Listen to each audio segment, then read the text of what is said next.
Okay, peace. Peace, peace. Yes. Can you see me? Okay. Huh? You can see me, okay. No, but I can hear you. I can't see your face or whatever. I don't know why. I don't know, because your screen is a little dark. I see you.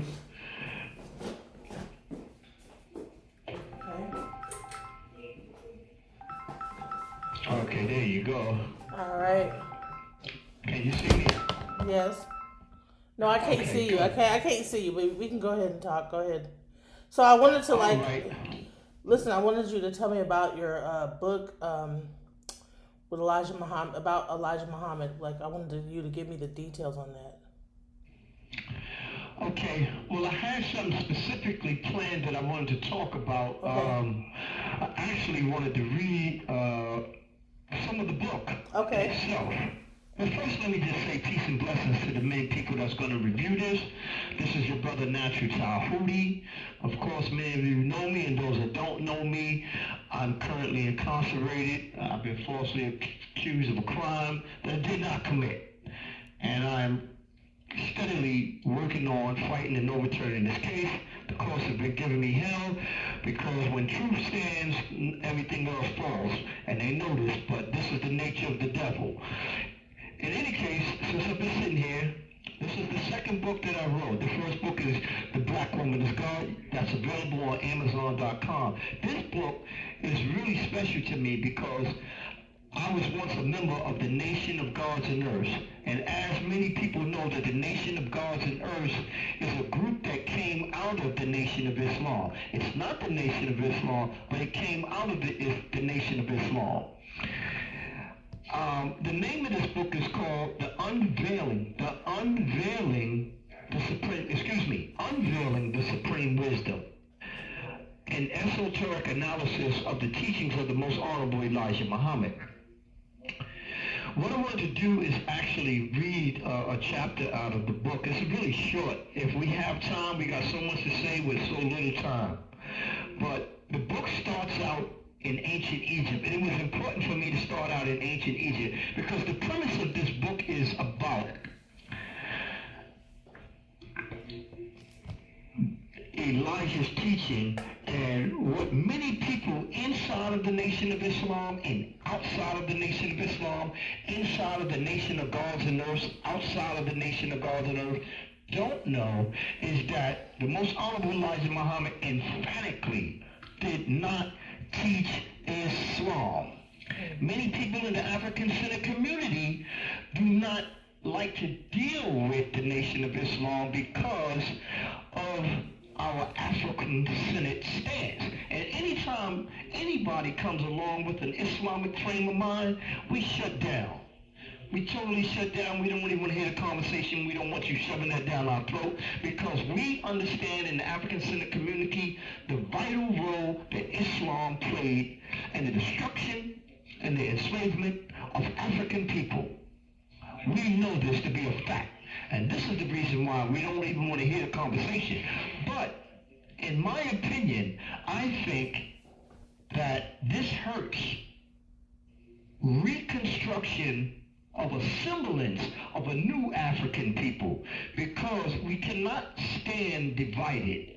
And I truly believe that the Nation of Islam and the Nation of Gods and Earth in its heart and in its foundation is good, is righteous people, and I believe that they believe and they are looking for the betterment of African people. This is in my heart. So many people know me from my debate that I had with Dr. Wesley Muhammad, and it was a scathing dissent. I refrained from that because I needed to correct the record. And so after a more forensic study of his teachings, I come to find out a stunning revelation. That what he actually taught was not Islam at all. He was actually teaching us the Ausarian spiritual mystery system of ancient Egypt, but it was disguised and it was hidden under the language of Islam. And that's what many people, even some of the top scholars in the Nation of Islam, do not know this, and many of the brothers in the Nation of Gods and Earth do not know this. But I am standing here to show and prove this beyond a reasonable doubt. And I am so confident of my supposition that I am willing to offer anyone $5,000 to prove me wrong. So anyway, we got so much to say, but with so little time to say it. I just wanted to give you an example from the book. This is chapter 1 called The Fall of Egypt. The Africans of the rich Nile Valley of Egypt were the custodians of what was called in the Egyptian language Shetaut Neter, meaning the way of the hidden supreme being, or the secret supreme wisdom. It was these early Africans who were responsible for establishing the first high culture along the rich Nile Valley of Egypt. Not only did they create and establish the world's first high culture, but they traveled around the world civilizing and spreading the supreme wisdom, Shetaut Neter. In fact, Egyptian legends state that the African god-man Osar, who is known by the Greek name Osiris, went around the world teaching the supreme wisdom and civilizing men and women. Quote, Osiris became king of Egypt. In this high capacity, Osiris applied himself to the civilizing of his nation, turning the Egyptians from their previously indigenous and barbarous course of life to a happy and community existence. He taught them agriculture, compiled for them a body of laws for the regulation of conduct, instructed them in the reverencing and worship of the gods, thus establishing Egypt in all the essentials of truth. Having brought his own nation to prosperity and enlightenment, Osiris traveled over the rest of the world, converting peoples to his discipline, not by force, but by the persuasion of reason. Osiris was accompanied on this journey by a procession of nymphs and other super-physical beings who filled the air with magic and song, end quote. The temples of Egypt were sacred places of initiation for the neophyte who dared to ask the right questions. For example, who am I? Where did I come from? What is my purpose? What will become of me when my body withers away? Etc. The African temples were depositories of sacred and secular knowledge. Women and men came from all over the globe to attend the temples. These institutions brought great wealth, fame, and respect to the world's first schools of higher learning. These temples literally operated as the world's first colleges, but far greater was the curriculum as opposed to today's standards. The Africans understood that true education comes from within, as the denotative meaning of the word suggests. The word education comes from the Latin verb educere, which means to bring forth or up and out, meaning the process of developing the inner potential of the soul mind that was yet unexpressed and bringing it up, forth, and out. The most famous university college in ancient Egypt was Heliopolis, the city of the sun. Its fame as a seat of the most profound learning spread far and wide throughout the ancient world because wisdom of its priest teachers were called the mystery teachers of heaven. The very fact that the academy was brought and existed at Heliopolis and prepared individuals for progressive degrees of initiation in the mysteries clearly militates against the ideal so dear to Egyptologists that only the Pharaoh king of Egypt was actually able to take the highest initiations that led to becoming a god star. The mystery school's curriculum included 7 grades that were composed of the lesser mysteries and the higher mysteries, all of the 7 liberal arts, including supreme mathematics, my thesis, metaphysics, astronomy, astrology. These 2 disciplines were only one science originally. Engineering, surveying, cartography, chemistry, psychology, medicine, healing, art, music, and much more was part of the ancient curriculum. The women and men who attended these schools were bent on learning every single branch of knowledge of the universe and every unknown dimension of it. Every initiate strives for enlightenment, meaning to become aware of the unseen reality that connects all that is seen. The one reality that expresses itself in multiple expressions called Neterus, gods. Africans are descendants of these gods and lived at a very high level of awareness that is far beyond anything we could imagine. What we now call magic is in reality high science. Manly P. Hall in his Freemasonry of the Ancient Egyptians writes on page 32 to 33 as follows. Magic is too ancient and too universal to be explained away by mirrors, wires, and hinges. In Egypt, we are dealing unquestionably with true manifestations of occult power. The learned author of art magic presents what may be accepted as a reasonably accurate estimation of priests, magicians of old Egyptian mysteries. They were highly educated scientific men. They understood the nature of the lodestone, the virtues of minerals and animal magnetism, which together with the force of psychological impression constituted a large portion of their theurgic practices. They perfectly understood the art of reading the innermost secrets of the soul, of impressing the susceptible imagination by enchantment and fascination, of sending their own spirits forth from their body as clairvoyance under the action of powerful will. In fact, they were masters of the art known as mesmerism, of magnets, gums, herbs, drugs, and fumigations, and employed music to admirable effect. The highly gifted Egyptologist Lenormand acknowledged Egyptian magic as an essential part of their religious philosophy. James Boswick summarizes the power possessed by the Egyptian adepts, stating, Egyptian mystics could levitate, walk the air, handle fire, live underwater, sustain great pressure, harmlessly suffer humiliation, read the past, foretell the future, and make themselves invisible and cure disease, end quote. Hundreds of thousands of years of our story went by in peace without a hint of war. No one ever went to prison because Africans did not build prisons. There was no violations of women, children, and elderly folks. Evidence of urbanization and social stratification existed, but warfare was absent. Women's social status was of supreme equality and did not decline for millenniums. The Nile Valley civilizations lived by a moral code called Ma'at. Ancient Egypt was guided by a beautiful concept of unicity, the notion of Ma'at. Ma'at was both a cosmic and earthly law. It applied to every area of a person's life.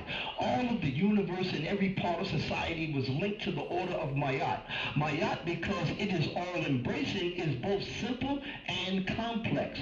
Simply defined, Ma'at represents harmony, truth, justice, balance, and right order. As unicity, an all-embracing law that regulated every part of the cosmos and human life. Ma'at can be understood when we understand its operation in different areas of the cosmos and society. In the Pert and Haru, the book of the coming forth by day, states, Ma'at existed before creation, operating invisibly before the nethers became visible. But a stink was brewing up in northern Europe, the Caucasus Mountains. Thanks to growing numbers of radiocarbon dates, it is now possible to trace several migratory waves of steppe pastoralists or Koragan people that swept across prehistoric Europe.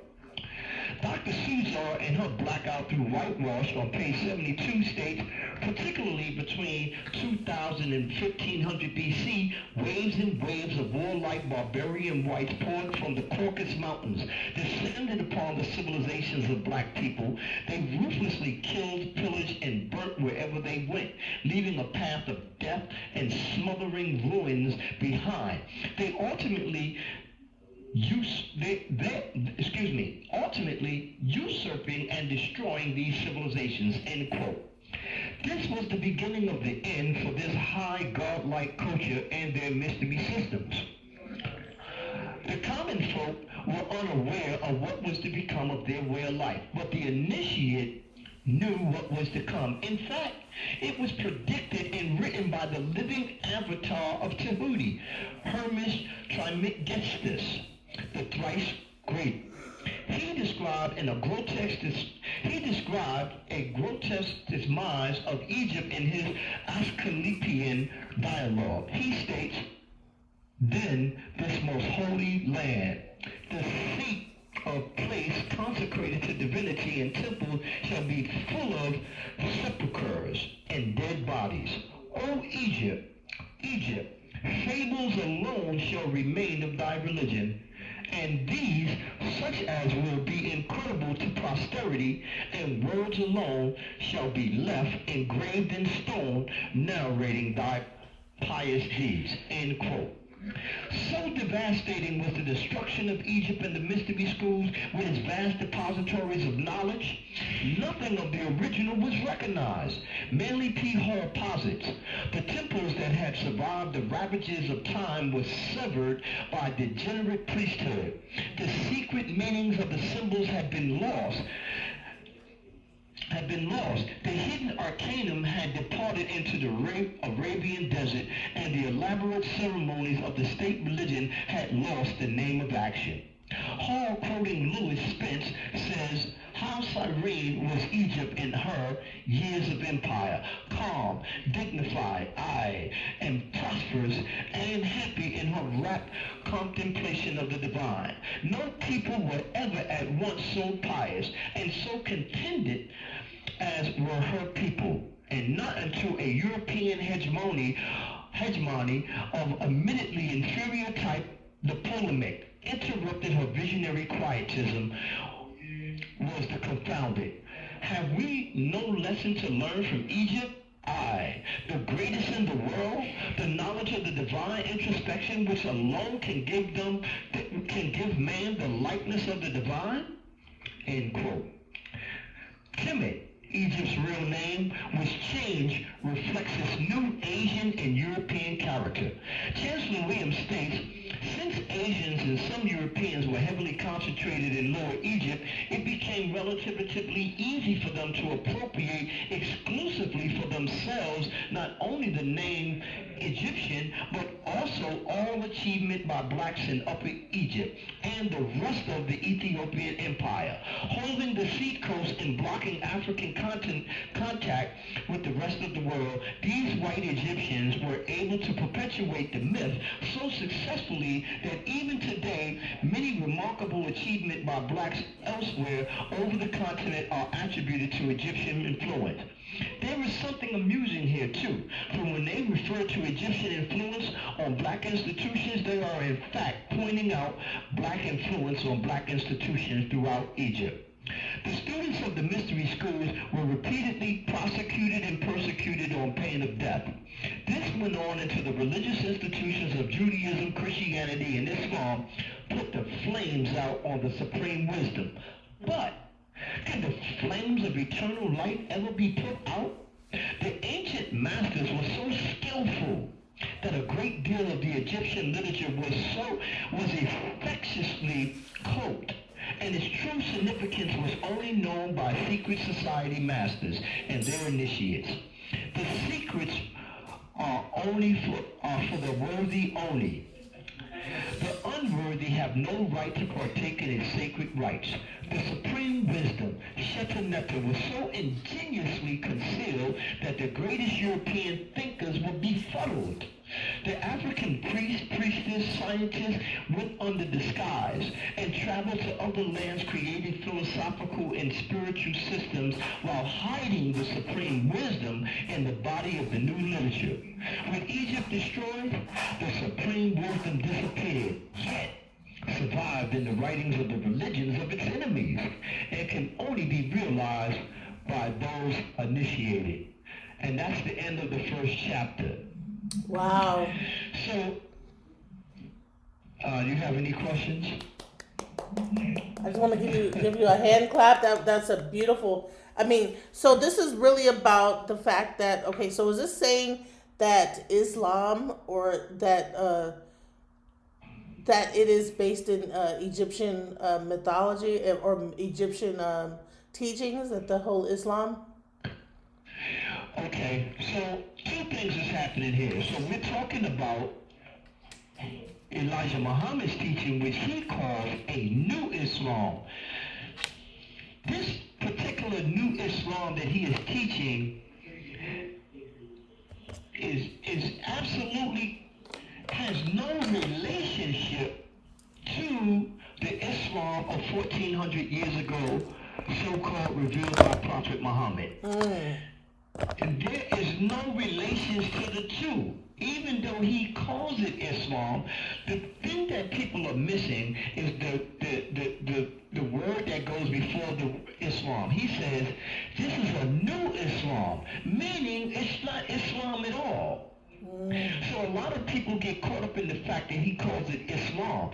But what I'm saying, he is not actually teaching you Islam. What he was teaching you was the Nile Valley system of the Ausarian mystery system. He cloaked it under this language called New Islam. So what I did in this book, I've uncovered his esoteric language, his symbolic language, because everything that he did was related to symbolism. And I have ingeniously been able to decipher the language, and I'm going to show you directly that everything that he talked about pointed to the Nile Valley. Even his tribe of Shabazz. Because many brothers say, who is this tribe of Shabazz? I've read all of the African-centered material that you can think of. I've read radical European scholars, and I've never came across any group of people by the name of Shabazz. So I said to myself, where does Elijah Muhammad get this stuff from? Dr. Ben, John Henry Clark, Ivan Satima, Jacobs Carruthers,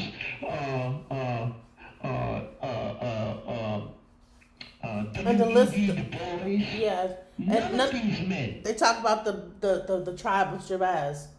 So where does the tribe of Shabazz come from? So that's going to be a heavy surprise for the people. I'm going to say that the tribe of Shabazz comes directly from the rich Nile Valley of Egypt. And so, what is your proof, Natural Tahuti? What is your proof?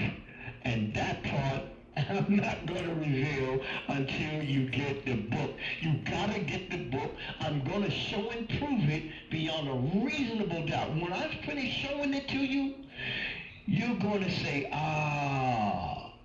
okay, that's the secret. Because, again, like I said, I've read Sir Godfrey Higgins. I've read Professor Albert Churchwood. I've read all of the radical Europeans that was writing scholarship about ancient Egypt that was willing to tell the truth. I've read all of the African scholarship from our story, from our brothers and sisters that took this mission into their own hand. And none of them, there is not one epigraphic evidence to show forth and prove written in any papyrus. There are no rocks, there is no graffiti in Arabia, there is no writing on the temples of Egypt. Nowhere will they talk about this tribe of Shabazz. So how is you, Natural Tahuti, confident that you're going to show people that the tribe of Shabazz actually came out of the rich Nile Valley of Egypt? What do you know that none of these scholars have uncovered? So what made you even get into this? Like, what made you even think that, this has to be connected to the Nile Valley? That has to be connected to, like, what made you even come up with this concept? What was the trigger?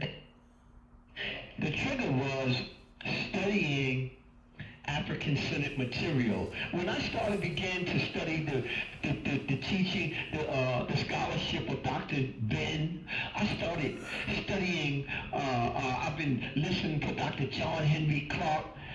I'm listening to my brother, Professor James Smalls. I'm listening to all of our great scholars and elders who showed us I'm honorably standing on, because without them I wouldn't be where I'm at today. I started going back thinking about this stuff, and I said, wait a minute, all of the religions of the world can be traced back to ancient Egypt. What makes this one any different? That's when my third eye opened up, and I said, oh, wait a minute, we're looking at this the wrong way. Because I was on the campaign bashing the Nation of Islam many years ago. I mean, all you gotta do is go and view the debate that I had with Dr. Wesley Muhammad. I gave a scathing dissent of NOI philosophy because I was actually angry at the fact that I was a part of this teaching many years ago, and then I started saying, wait a minute, something is not right, it's not adding up.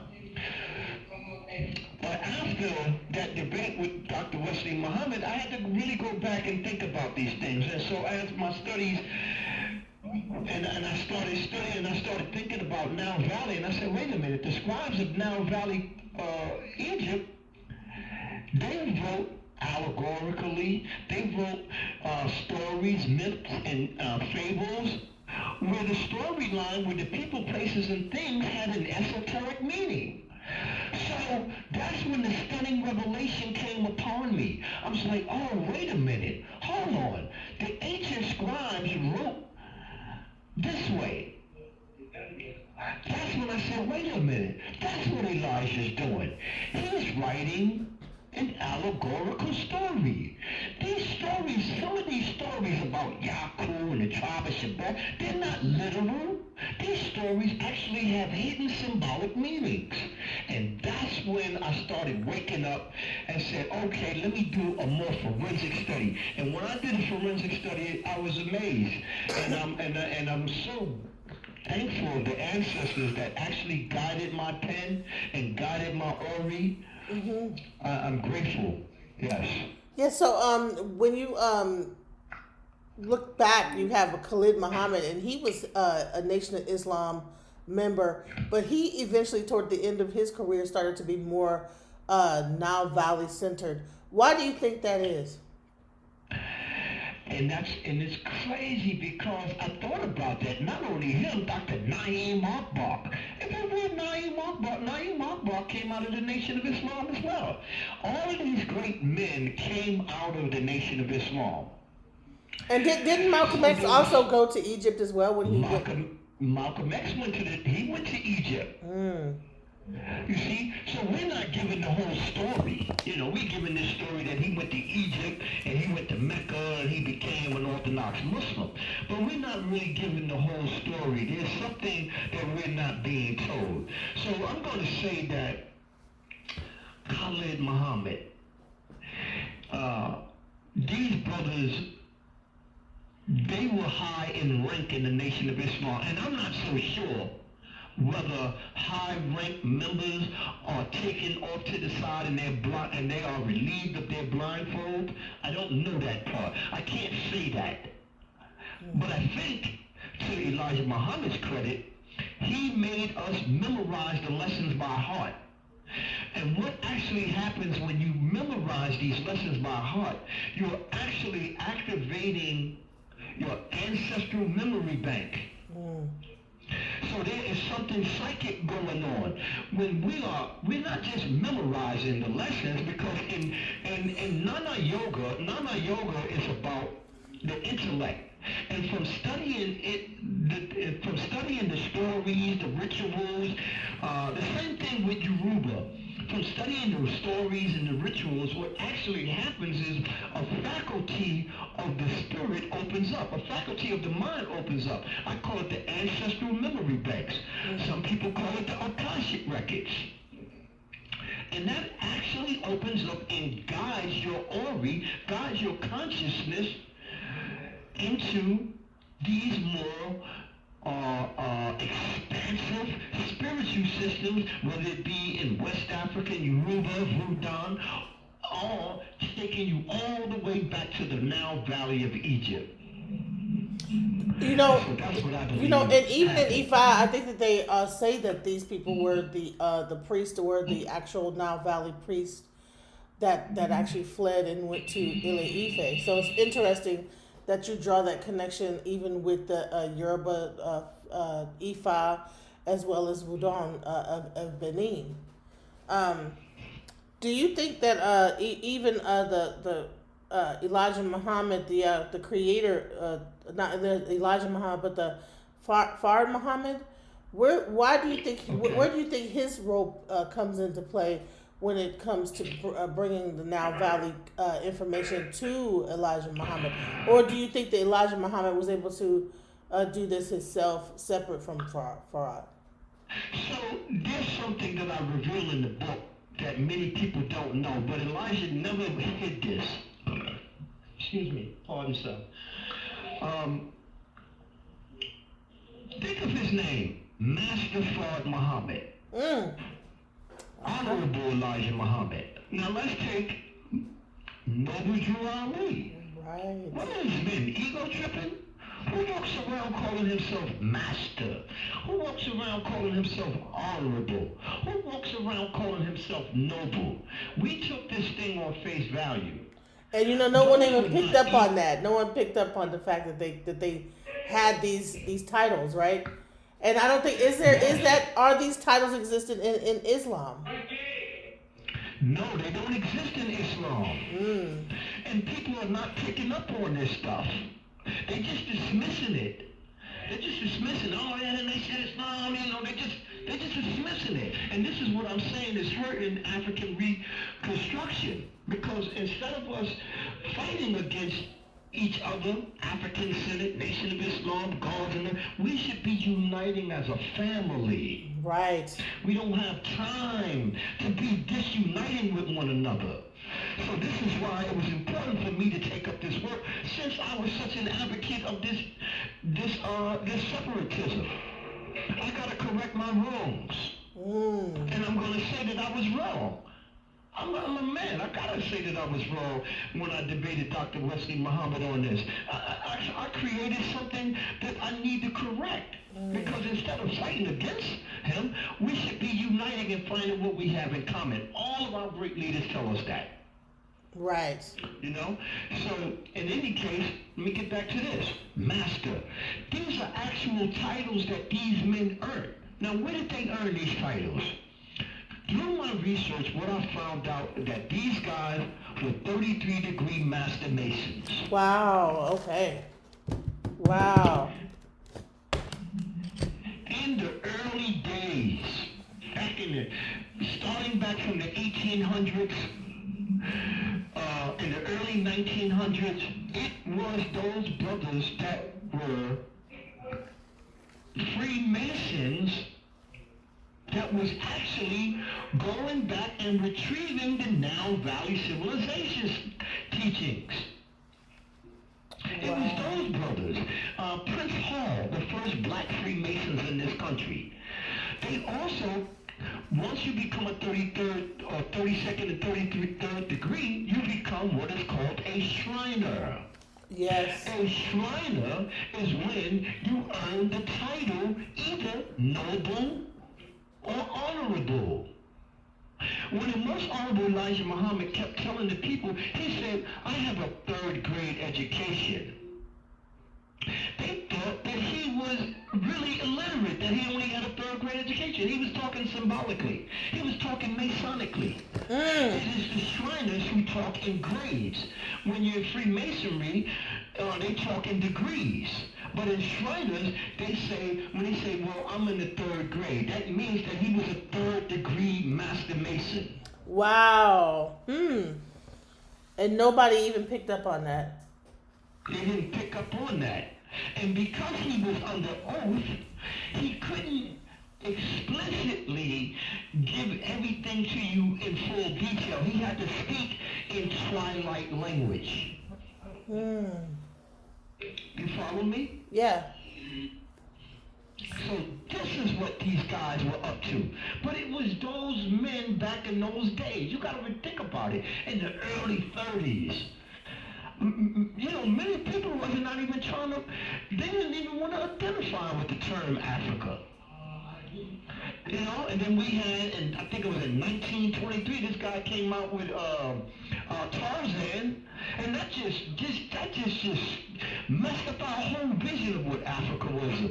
We would see scared Africans running in the jungles, looking like savages with bones in their noses, tying up white explorers and putting them in a pot for dinner. Right. So we didn't even want to identify with this. Yeah. And you see? You know what's interesting? There's a blog, a IRL streamer called I Show Speed. He's actually in Africa right now, and he's touring Africa. And with the current FBA, Foundational Black American situation, you know, where you have a lot of people like that are kind of that have been like going against Africa. It's interesting because he's kind of changing the narrative. Like he's actually going around Africa and, you know, showing Africa is not just people just in teepees and huts. You know, it's a developed country with a rich culture, and you know he's going into 20 different countries on the continent, and people are crying and they're really like looking back like maybe I should go back to Africa, because the narrative so far lately has been that people do not even want to go back to Africa at all. But you know, lately people have been kind of changing their mind. You know, because you know with Tariq Nasheed and the FBA. Movement, it has like kind of made people like shun away from Africa, but it's interesting how that whole narrative has changed people's minds. It's sad. We're probably going to get cut off real soon, so I want to say peace and blessings to the people if I get cut off, but let me just speak to that real quick. I think it's a really sad, and it's actually an attack on all of the elders, Dr. John Henry Clark, Dr. Ben, Jacob Carruthers, all of these men that stood up on the front line that went to war with academia to prove our connection with these great African civilizations. That is an insult to our ancestors. And how could you go against our ancestors like that? You are actually committing a crime. So if you're out there and you're expounding on this rhetoric, man, you got a heavy price to pay.